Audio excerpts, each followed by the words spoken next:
Hi friends, Gunti Srinivasarao YouTube ఛానల్కు స్వాగతం సుస్వాగతం. నేను 10th క్లాస్లో ఉండగా మా సోషల్ మాస్టర్ గారు ఒక మాట చెప్పారు. ఆయన పేరు నాగేశ్వరరావు గారు. అరే, డబ్బు ఉంటే సుబ్బమ్మ సుబ్బలక్ష్మి గారు అవుతారా, అరే వరే అనేవాడు కూడా అయ్యగారు అయిపోతాడరా, డబ్బుకు అంత పవర్ ఉంటుందిరా అని చెప్పేవాడు. అప్పుడు 10th క్లాస్ అంటే మైండ్ మెచ్యూరిటీ అంతగా ఉండదు కాబట్టి దాని అర్థం ఏంటో మనకి తెలిసేది కాదు. ఈరోజు ధనం మూలం ఇదం జగత్ అని డబ్బే అన్నిటికీ ప్రధానమైన కారణమైంది. డబ్బు లేని మనం ఏం చేసే పరిస్థితులు లేము. ఉదయం లేచిన దగ్గర నుంచి సాయంత్రం పడుకునే వరకు అన్ని కార్యక్రమాలు, అన్ని దినచర్యలు కూడా డబ్బుతోనే మనకి ముడిపడి ఉంటాయి. అయితే చదువుకొని మనం ఉద్యోగ రీత్యా ఏదో ఒక ఊళ్ళో ఉండి ఉద్యోగాలు చేసుకుంటాను, వ్యాపారం చేసుకుంటాను ఉండిపోతాము. మరి కొంతమంది ఉద్యోగాలు చేసే వాళ్ళకి సెలవులు అంతగా దొరకవు, అలాంటి ఉద్యోగాలు ఉంటాయి.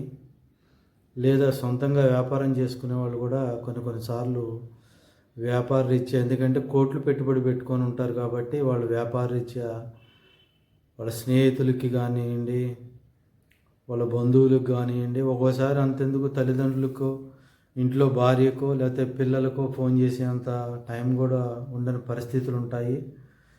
అవి మనం అర్థం చేసుకోవాలి. అయితే కొంతమంది మన స్నేహితులు ఉన్నతమైన స్థితిలోకి వెళ్ళినప్పుడు, మనం ఇక్కడే ఉండి అభివృద్ధి చెందలేనప్పుడు వాళ్ళ నోట్లో నుంచి వాడు మారిపోయాడురా, వాడు పెద్దోడు అయిపోయాడురా, కనీసం ఫ్రెండ్స్ అనే లెక్క కూడా లేకుండా అయిపోయిందిరా, కనీసం వాడు వచ్చిపోవటానికి ఒక రోజు కూడా సెలవు దొరకట్లేదని మనం ఎద్దేవా వేస్తుంటాము.